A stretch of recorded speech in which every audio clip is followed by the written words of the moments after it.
ሰላም ጤና ይስጥልን አድማጭ ተመልካቾቻችን እንደምን ዋላችሁ እንደምን አረፈዳችሁ እንደምን አመሻችሁ በያላችሁበት የሰዓት አቆጣጠር ዕለታዊ አበይት ጉዳዮች የተሰኘው ፕሮግራማችን አሁን ጀመረ። እስከ ፕሮግራማችን ፍጻሜ ድረስ ከኛ ጋር እንድትቆዩ በአክብሮት ጋበዝናችሁ።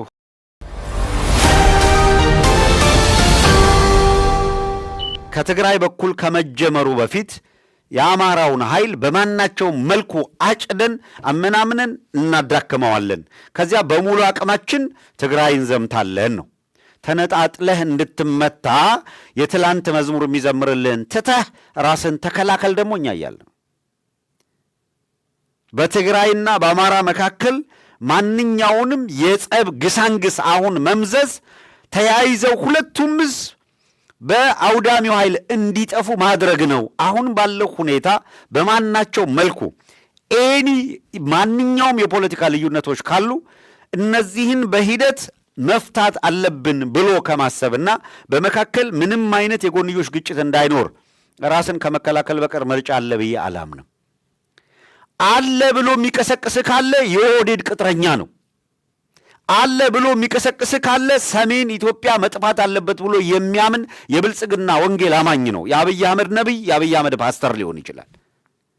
ይሄ አጋጣሚ ጎልደን ኦፖርቹኒቲ ነው ኦርቶዶክሳውያኑን ለመጥረግ ብሎ ያመነ አካል ትግሬውም አማራውም ተለቅሞ ቢጠፋለት ደስታው ነው። ዋይ ቢያንስ 98-99 በመቶ የትግራይ ሕዝብ ኦርቶዶክስ ነው በሃይማኖቱ። ስለዚህ አንተን ወያኔ የሚል ስም እየጠሩልህ የሚያጠፉት ግን ኦርቶዶክሳዊነትን ነው። የነገርን ያለው እውነታ ይሄን ነው። አብይ አህመድ ኢትዮጵያን የመታደግ ዘመቻ ብሎ በቀዳሚ ጦርነት ወደ ትግራይ ወታደሩን ባዘመተበት ጊዜ የያዝነው አቋም ኦርቶዶክሳዊነት ላይ የተደረገ ዘመቻ ነው። አንዳንድ ወንድሞቻችን ዳሬ እስር ቤት ያሉ ጭምር ይቆጫቸዋል ብዬ አስባለሁ። በዛን ጊዜ የለም ይሄ በክርስቲያኑ ላይ በኦርቶዶክሱ ላይ ያነጣጠረ ነው፣ በሰሜናዊ ኢትዮጵያ ላይ በዘሶኮልድ አቢሲኒያውያን ብለው ፈርጀው የሚያደርጉት ጥቃት ነው የሚለው ትንታኔ ልክ አይደለም የሚል ነበረ። ዛሬ ላይ ሲመረምሩት ግን ልክ እንደሆነን ይገባቸዋል። ትናንት ልክ አይደለም ያሉት አካል። ምክንያቱስ አብዛኛው ኃይል ኢትዮጵያን የማዳን ዘመቻ መስሎ ሲሳተፍ የነበረ ሁላ አት ዘ ኤንድ ኦፍ ዘ ዴይ የአብይ አህመድ ዓላማ ምን እንደነበረ ፍንትው ብሎ ግልጽ ሆኖ ወጥቷል። ስህተት በየትኛው በኩል ነበረ? በትግራይ በኩልም የነበሩ በአማራ በኩልም የነበረ በየትኛውም ሰቆል ኢትዮጵያኒስት ነኝ የሚለውም ኃይል በሙሉ የካልኩሌሽን ስህተት ይሰራ ነበረ። ኦህዴዶች በዘላቂነት ፕላንድ የሆነች ነገር ሲሰሩ ነበር የነበረው። የተጠና ነገር ሲሰሩ ነው የነበረው። አማራውና ትግሬውን ለማጫራስ ምን ማድረግ ይቻላል ብለው አቅደው ፖይንት ለይተው በትግሬና በአማራ መካከል ወይም በትግራይና በአማራ መካከል ለጦርነት የሚያበቁ ለጸብ የሚያበቁ ነገሮች ምንድን ናቸው? እነዚህ አካላት የቅራኔ ምንጮቻቸውን ከዘጉ 4 ኪሎ ላይ ኦህዴድ አሁን የያዘውን ጉልበት ይዞ መሄድ አይችልም። ጌታዬ አባዱላ ልደቱን በ40 ሚሊዮን እያከበረ ክርስቲያን ታደለ ፍርድ ቤት በዓመት 60 ጊዜ በካቴና እየጠፈነጉ ሲያመላልሱት እነ መስከረምን እነ ዮሐንስ ቦያለውን ፍርድ ቤት እያንከራተቱ እነ ጋሽ ታዲዮስን ለአማራ ሕዝብ ተከራክረሃል ብለው በእስር ቤት እያበሰበሱ የአባዱላን ልደት በ40 ሚሊዮን ብር ሲደግሱብህ ይሄ ሳይገባህ ቀርቶ ምታላዝን ከሆነ ሳብቱዩ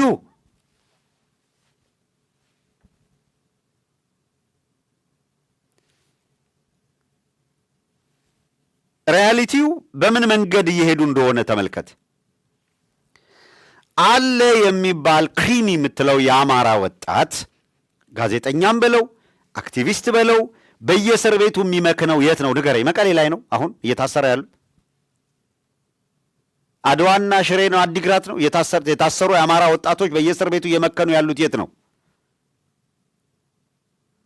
በየእስር ቤቱ እያመከነ ነው። አንድ በልልኝ። 2 ጎንደር፣ ጎጃም፣ ሸዋ፣ ወሎ ከላይ በድሮን ከስር በሞርታር በመድፍ የሚያርሰው ማን ነው? ኦህዴድ ነው? ከትግራይ ላይ ያለው ኃይል ነው? ማን ነው እያወደመ ያለው? ኦርቶዶክስ መጥፋት አለባት ብሎ አምኖ ቤተ ክርስቲያኗ ላይ እሳት እየለኮሰ ካህናቱን በመሰዊያው ስር እያረደ ያለው ማን ነው? አርዶ ገሎ ከዚያ በኋላ ደግሞ የሚክድህ ማን ነው? 27 ዓመት የነበረው የቲፒኤልኤፍ አገዛዝ በኢትዮጵያ ያለውን የኢህአዴግ አገዛዝ ቲፒኤልኤፍ የበላይ ሆኖ መርቶታል። ያ አገዛዝ አሁን ለደረስንበት ችግር ምክንያት የሆኑ የፖሊሲ ስሁት የፖሊሲ አቅጣጫዎችን ተከትሏል። አዎ እዛ ጋር ተቸክለ ዛሬ ግን ፎርኤቨር ስም አጠራረ በምድር ላይ እንዳይኖር እያጠፋ ያለን አካል አንተን የትላንቱን ቁስል እያከከ ትላንት ላይ እንድትቸከል ሲያደርግህ አትጃጃል ነው እያልኩ ያለው። በትግራይም በአማራ በኩልም ያለ የኔ እምነት ነው። በትግራይም በአማራም በኩል ያለ ኃይል በ27 ዓመት የአገዛዝ ዘመን የኢህአዴግ ዘመን ለደረሰ ጥፋት ብአዴንም ኦህዴድም ህወሓትም ደህዴንም የነበሩ አሁን ማሊያ ቀይረው የሚጫወቱ በዘመኑ ባጠፉት ልክ የሚቀጡበት የፍትህ ስርዓት መኖር አለበት። አዎ እነሱ እንዲቀጡ የሚያደርግ የፍትህ ስርዓት የምትዘረጋው ግን አንተ በህይወት ስትኖር ነው።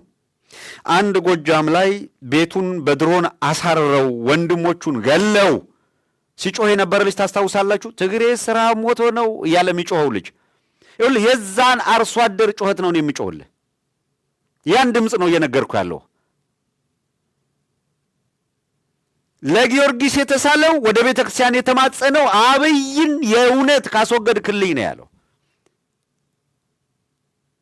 በሬን ሽጬ መባ አቀርባለሁ ነው ያለው። ስለዚህ የነዛ አርሶ አደሮች ጩኸት ነው ጆሮአችን ውስጥ ያለው። የአብይ አህመድ ካድሬ ጩኸት አይደለም። ትላንትና ላይ የተቸከለ አስተሳሰብ አይደለም።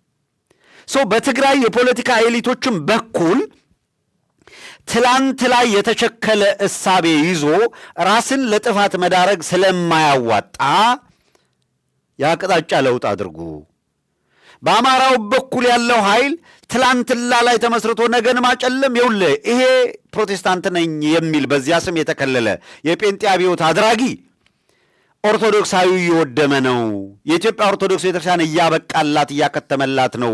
በዚሁ መሰረት ቅራኔ ውስጥ ከተን እናባላቸው ብሎ ትላንትን ይሰብካል። ተመሳስሎ አማራ ሆኖ አንተ ውስጥ ያለ ይመስላል። አይደለም፣ ዓላማውን እያሳካ ነው። በዚህ መንገድ ነው የኢትዮጵያ ኦርቶዶክስ ቤተክርስቲያን የሚያበቃላት ብሎ እየዘመተ ነው። ሃይማኖትን እያጠፋ ነው። የሃይማኖት አጀንዳ ይዘው የሚንቀሳቀሱ አካላት ስላሉ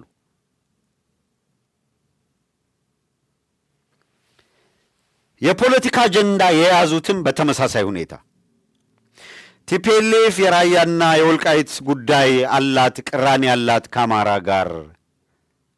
አዎ ኮንቴስትድ ኤሪያ ተብሎ የተቀመጠው ማለት ነው። የሚገርመው የአብይ አህመድ ካድሬ ሆኖ የብአዴን ውላጅና የዚያ ፖለቲካ ተሸካሚ ሆኖ አጣዬን 10 ጊዜ ካወደማት የአብይ ጋቸና ሲርና ጋር አብሮ ቆሞ ወለጋ ላይ አማራውን እንደ ቆሻሻ ጨፍጭፈው በጅምላ መቃብር ሲቀብሩ ከነበሩ የጋቸና ሲርና የና አብይ አህመድ ሰዎች ጋር ሆኖ አዲስ አበባ ላይ አማራውን እየጠረገው ካለው ኃይል ጋር ሆኖ ኦርቶዶክሳውያንን እያወደመና አብያተ ክርስቲያናትን እያቃጠለ ካለ ኃይል ጋር ቆሞ ራያና ወልቃይትን ከመጣ እኮ ይወስድብሃል ይላል። ራያና ወልቃይትን ይወስድባችኋል የሚሉን እኮ ከምድር ገጽ እኮ እያጠፉን እኮ ነው እንዳንኖር። አስተውላችኋል? ወያኔ ሲመጣ ወልቃይትን ይወስዳል ይልህና አብይ አህመድ እኮ ገና ጎጃምን ገንጥዬ ፓርቲ አደራጃለሁ ብሎ እኮ በሚዲያ በአደባባይ እየተናገረ እኮ ነው። ወሎ ሰሜን ኦሮሚያ ነው እያለ ካርታ ስሎ አስቀምጦ እኮ ነው። አንተን ስለ ወልቃይትን ጉዳይ አንስቶ አይ ዋነኛ ጠላት ወያኔ ነውና ከሱ ጋር ተዋጋ ይልሃል ማለት ነው። በጎን ከወያኔ ጋር እባካችሁ እያለ አማላጅ እየላከ ዓለም አቀፍ ዲፕሎማቶችን እያናገረ ኑ እንታረቅ ይላል። እንዴት የሽመልስ አብዲሳና የና አብይ አህመድ እንደዚህ ያለ ተራ ውዳቂ ፖለቲካ ኢንትሪግ እንደው ትልቁ ስብስብ ነገር ሆኖ እንዴት መጫወቻ እንሆናለን የሚል ጥያቄ ነው እያነሳን ያለነው። ፎር ቦዝ ሳይድ በዛኛውም በዚህኛው በትግራይም በአማራም በኩል ላለው እያቀረብን ያለነው እኮ የትግራይና የአማራ ህዝብ በወልቃይትም በራያም ጉዳይ በዘላቂነት በሰላማዊ መንገድ ችግር ፈቶ 1983 ከመጣው የፖለቲካ አስተሳሰብ በፊት ለብዙ ሺህ ዓመታት በጋራ የኖረ ህዝብ ነው። የአገረ መንግሥት ግንባታ የጋራ ታሪክ አለው፣ መስተጋብር አለው። ድንበር ብሎ አበጅቶ አያውቅም። የቋንቋ፣ የባህል፣ የወግ፣ የሥርዓት፣ የሥነ ልቦና ተዋርሶ ያለው ህዝብ ነው። አንድ ህዝብ ነው። ይሄንን ህዝብ በ1960ዎቹ የኮሚኒስት እሳቤ የመጣ የብሔር ፖለቲካ ድንበር አበጅቶ የአስተዳደር ወሰንና ማንነትን ያለየ ፖለቲካ በተከተልንበት ዘመን የመጣ ልዩነትና አደጋ ነው። ይሄ ሂደት ሂዶ ሁላችንንም እያጠፋን ስለሆነ አድቫንቴጅ የሚይዙና ኢትዮጵያንም የትግሬና የአማራ ከለር ነው ያላት፣ የሰሜን ኢትዮጵያ ከለር ነው ያላት፣ የሰሜን ኢትዮጵያ ሃይማኖት ነው ይጥፋ ብለው ወስነዋል።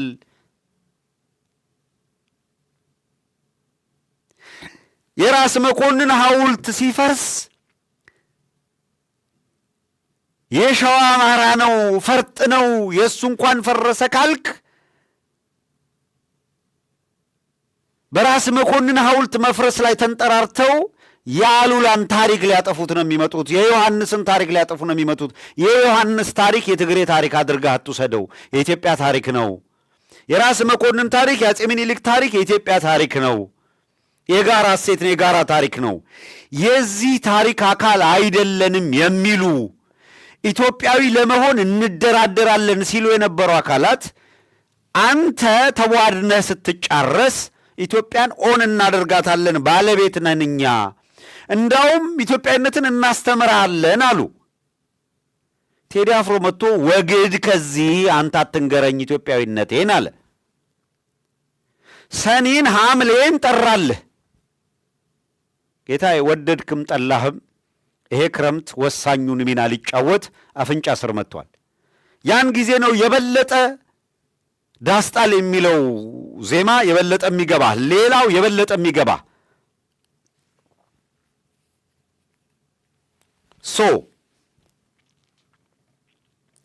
በትግራይና በአማራ ህዝብ መካከል ግጭትና ጦርነት እንዳይነሳ መከላከል ማለት ማንኛውም ኢትዮጵያን ወዳታለሁ የሚል ዘሶኮልድ ኢትዮጵያኒስት ነኝ ብሎ ራሱን የሚገልጽ ማንኛውም አካል የእውነት ከሆነ ኢትዮጵያ ትዳንልኝ የሚለው ትልቅ ሥራ መስራት ያለበት በሁለቱ ህዝብ መካከል ምንም መሰረት አድርጎ ጦርነት እንዳይነሳ መከላከል። ይሄ ዛሬ ያልተዋጠለት አካል ከተጨባጭ ሪያሊቲ ተነስቶ አገሩን ማዳን ያልቻለ በትግራይም በኩል ያለ በአማራም በኩል ያለ ኃይል ቁጭቱ የሚመጣው በኋላ ነው። ይኸውልህ የአብይ አህመድ ወታደሮች፣ የአብይ አህመድ ጀነራሎች ኤርትራን አፕሮች አድርገው በአብይ አህመድ በሰጠው ተልእኮ መሰረት ከኤርትራ ጋር ሆነው ትላንትም ከትላንት በስቲያም ስናነሳ እንደነበረው በጋራ ጽምዶ ፈጥረው፣ ይኸውልህ ጽምዶ እነሱ ሲሰሩት ነው አይደል ትክክል ቢሉት፣ ኦህዴድና ኤርትራ ጽምዶ በፈጠሩበት ጊዜ ምን እንደተፈጠረ አይተናል። መጨረሻ ላይ ይኸውልህ በኤርትራና በአብይ አህመድ መካከል ግጭት ሲፈጠር የኤርትራውያን አቋም፣ የኤርትራ መንግስት አቋም የኦህዴድ ጀነራሎችን አናምንም የሚል አቋም፣ የኦህዴድ ጀነራሎች እምነት የሚጣልባቸው አይደለም የሚል ድምዳሜ ላይ ነው የደረሱት። መጀመሪያ ግን ጽምዶ ነበር በኦህዴድና በኤርትራ መካከል። አሁን ኦህዴድ ያችን ስለሚያቅ ትልቁ ህልሙም በትግራይና በኤርትራ መካከል ጦርነት እንዲፈጠርና ያ አውዳሚ ጦርነት ሁለቱንም እንዲያደቃቸው፣ እነሱ ማሰመራ ተሻግረው መንግስት ቀይረው ሊቀልዱ ነበር ሐሳባቸው። ነግረናችኋል፣ ተጨባጭ ማስረጃ ስለሆነ ኦህዴዶች እነ ሽመልስ አብዲሳ ቀይ ባህር ላይ ኢሬቻን እናከብራለን ያሉት ዝም ብለው እንዳይመስልህ።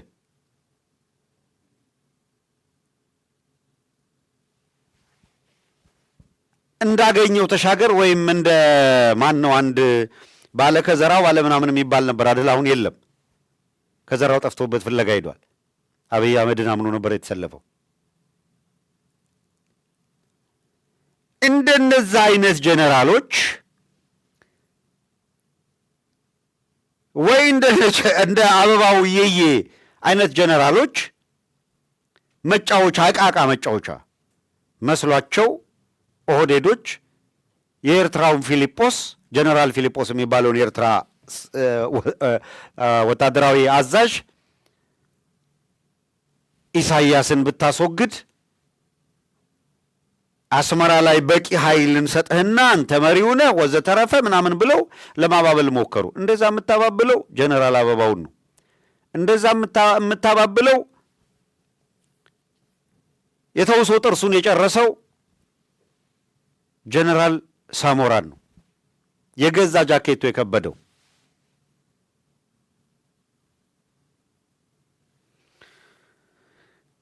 ፊሊጶስን እንደዛ ልታደርገው የምትችለው ሰው አለመሆኑን አልተረዱም። ሁሉም ሳሞራን መሰላቸው።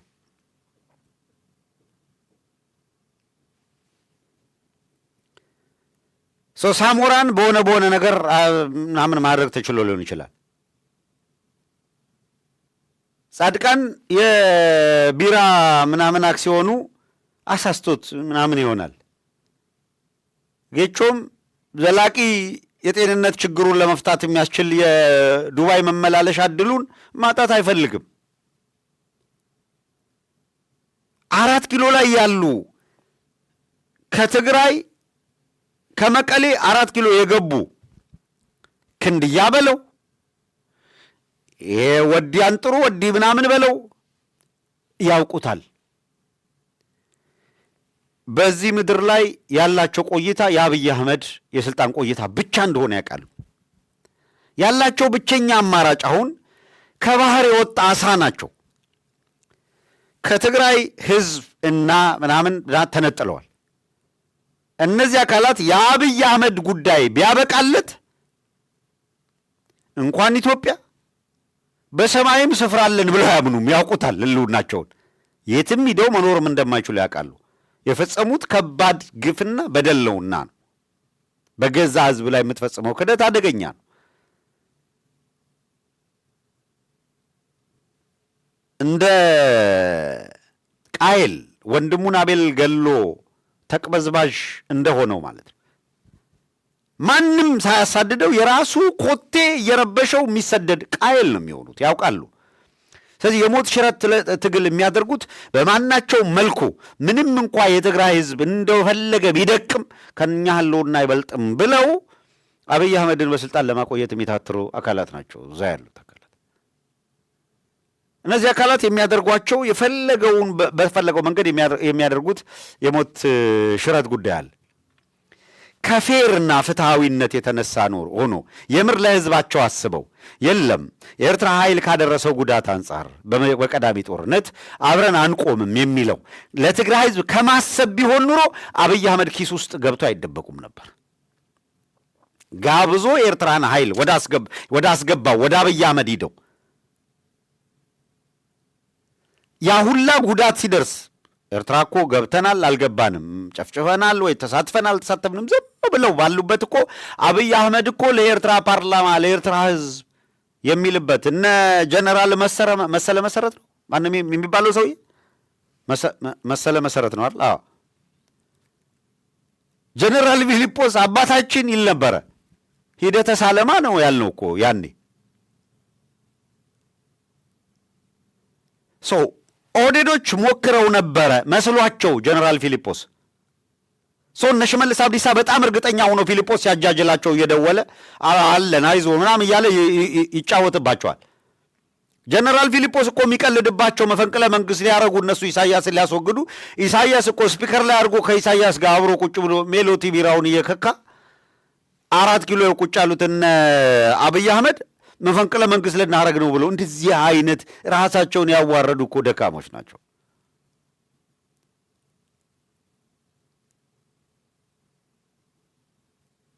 እነዚህ ህልማቸው ባይመክን ያው አይመክንም ብለው ስላመኑ ቀይ ባህር ምንድነው ኢሬቻን ቀይ ባህር እናከብራለን በቀጣዩ ዓመት ምናምን ሲሉ ስለ ባረንቱ ስለ ምናምን በኤርትራን ግዛቶች የስያሜ እየሰጡ ምናምን እኮ ናሬቲቭ ለማስቀመጥ በቃ ኦልሬዲ እርግጠኛ ሆነዋል።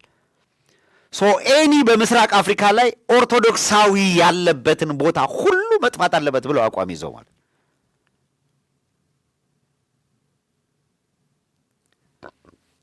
ያ ሲከሽፍ እኮ ነው ቆላውን ወርደው ቆላማውን የኤርትራ ክፍል ሙስሊም እና ክርስቲያን ብለን እናቧርድ ነው ብለው የኤርትራ ሙስሊሞች ንቅናቄ የሚል አዲስ አበባ ላይ የሃይማኖት እንቅስቃሴ ጀመሩት።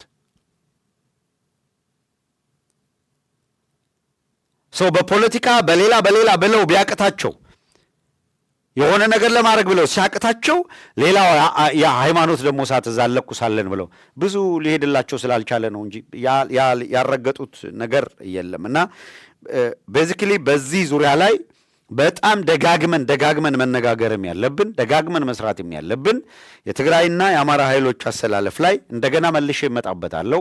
እነዚህ ሁለት ኃይሎች ከመጪው ክረምት ጋር በተያያዘ ኦህዴድ ጭንቅ የገባበትን ጉዳይ ስናነሳ አንስተነው እናልፋለን።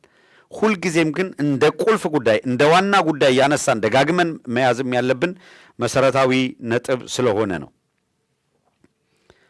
ሁለት ነገሮችን አንሳና ተመልሰን በመሪ ርዕሱ ላይ ያሉትን ጉዳዮች አሁንም እነሱን በደንብ ዳጀስት እያደረግን እንሄዳለን። ተመልከቱ። ይሄ በዚህ ደረጃ ቦልድሊ እነዚህን ሁለት የትግራይና የአማራ ማህበረሰብ አጋጅቶ ተጨማሪ ማድቀቅ በኢኮኖሚም በምንም መድቀቅ ውስጥ እንዲገቡ ለማድረግ ጥረት እያደረገ ያለው የኦህዴድ ኃይል 4 ኪሎ ላይ ምን እየሰራ ነው? ፕሮጀክቱን ይዩት። ፕሮጀክቱን አስተውሉ። በአዲስ አበባ በእርግጥ ተሞክሮን የወሰዱት ምንም ጥርጥር የለው ከኢህአዴግ ነው። 1997 ኢህአዴግ በዝረራ ተሸነፈ። ለመሸነፉ ምክንያት የአዲስ አበባን ዴሞግራፊ ተጠና። የህዝብና ቤት ቆጠራም ደርሶ ስለነበረ ሲጠና ከፍተኛ ቁጥር ያለው አማራው ነው እንደምታውቁት። ከዛ ከፍ ያለ ቁጥር ጉራጌው አለው። ስለዚህ የጉራጌው ከቁጥር አንጻር ብቻ ሳይሆን የንግድ መስመሩን የተቆጣጠረ ነው። ስለዚህ ኢንፍሉዌንስ አድርጓል፣ ተጽዕኖ አድርጓል። የበጀት አቅምም ፈጥሯል ለቅንጅት እንቅስቃሴ ብሎ ስለታሰበ እናም የአዲስ አበባ ላይ ያለው ነባር ኃይል ይሄ ሶሻል ፋብሪኩ ቦንዱ ጠንካራ ስለሆነና ለኢህአዴግ 5-1 ምናምን ገለመሌ ቢያደራጅም ለቁጥጥር በጣም አስቸግሮ ስለነበረ በጥቅሉ እነዛን አካባቢዎች፣ ሰፈሮች፣ መንደሮች መበተን አስፈላጊ ነው የሚል ድምዳሜ ላይ ደርሰው ይሄ የኮንዶሚኒየም ግንባታ ወዘተረፈ ሲጀመር በተለይ ሶሻል ፋብሪክ ላይ የሆነ ጅምር ስራዎች ነበሩ። ያንን ተከትሎ ኦህዴድ ሲመጣ እነዛን ጉዳዮች እንደ በፊቱ ሶሻል ፋብሪኩ ላይ በተንተና አድርገን ምናምን ሳይሆን ከመሰረቱ ጭራሽ ኦህዴድ ከመጣ በኋላ ትግሬውና አማራው መጀመሪያ በቃ ያ መነቀል አለበት። ዘሰቆላ አቢሲኒያ የሚባለው ኃይል ነው፣ እሱ መመታት አለበት። ከኢትዮጵያ ገጽ ላይ እሱን መጥረግ አለብን። እንዴት የሚለውን ፕላን አደረጉ። ሰው ካፒታሉን ዋናውን አዲስ አበባን መቆጣጠር የሞት ሽረት ጉዳይ ነው በሚል አቋም ተይዞ ስለነበረ ከሲቪል ሰርቪሱ እንዴት አድርገው እንደሚጠርጉት ፕላን አውጥተው በዝግ ስብሰባ ያንን ፕላን በተመለከተ ውይይት ሲያደርጉ የሽመልስ አብዲሳና አሁን በስልጣን ላይ ያለው ቢቂላ ሁሬሳና ሽመልስ አብዲሳ በዝግ ስብሰባ ኤሊቶቹን ሰብስበው ያደረጉትን ንግግር የሁለቱንም ንግግር ቀብ ተደረገ መጣ። እዛ ንግግር ላይ እንዴት አድርገው ትግሬውን አማራውን እንደሚያጸዱ ተናግረዋል። እዚያ ንግግር ላይ ይኸውልህ አዱ ከበሬ ሲል የነበረው አካል ቃል በቃል ሽመልስ አብዲሳ በቀጥታ ካንደበቱ ሲቪል ሰርቪሱ ላይ አለ። ይኸውላችሁ ይሄ እኮ በድምፅ ነው የወጣው ጎበዝ። ያኔ ነበር እኮ በግባባት የነበረብን። 4 ዓመት ኦልሞስት 5 ዓመት የቀዳሚ ጦርነት ከመካሄዱ በፊት ሰሚ ግን አልነበረም። በድምፅ ማስረጃውን አቅርበን የሆነ የማህበረሰብ ክፍል አቃል ሲነቃ ማሱ ግን ስቲል ከኛ ጋር ይከራከር ነበረ።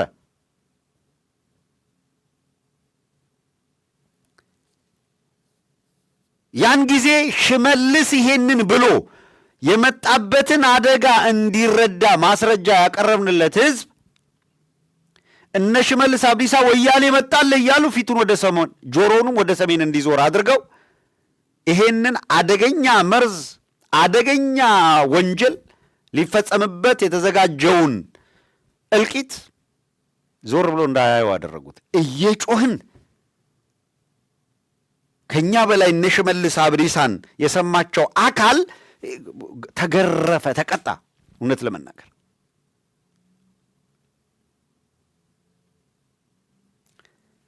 ቃል በቃል ሽመልስ አብዲሳ ሲቪል ሰርቪሱ ላይ ይላል። ይውላችሁ ቃል በቃል ያ በድምፅ የወጣው ማስረጃ ላይ ሲቪል ሰርቪሱ ላይ አሁን ሶማሌኛም አፋርኛም ኦሮምኛም ትግረኛም ይጨመርበት ብለን ሆም ብለን እናነሳለን አለ።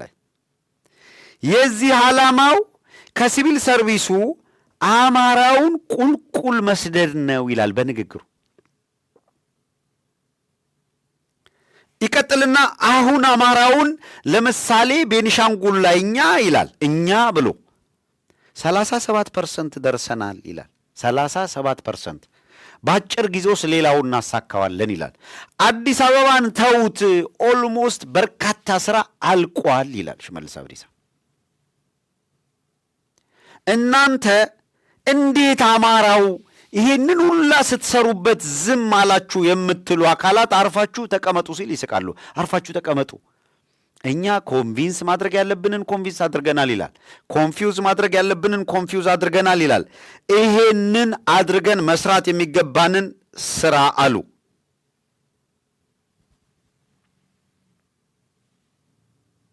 ሰርተናል። ኦኬ፣ ይሄ መረጃ ከወጣ በኋላ አንዳንዱ የቆየ ነው፣ አንዳንዱ ምናምን ነው፣ አንዳንዱ ገለመሌ ያለ ኦኬ የመጣ ያለ ፕሮጀክት ነው፣ በጥንቃቄ ካልታየ ይዞ የሚመጣው አደጋ የከፋ ነው እያልን ላንቃችን እስኪደርቅ ጮኸን ነበረ። መሰማማት እንኳን ባይኖር ፋይናሊ የመጣውን አደጋ አይታችሁታል። የኮሪደር ልማት ብለው አዲስ አበባ ላይ ሲመጡ አዲስ አበባ እየመጣ ያለ የኮሪደር ልማት ምንም አትጠራጠሩ፣ ዋነኛ ዓላማው በተነጋገሩት መሰረት ሊጠርጉት ነው አማራውን፣ ትግሬውን አልን። የሰማ የማህበረሰብ ክፍል ሰማን፣ ማሱ አልሰማም።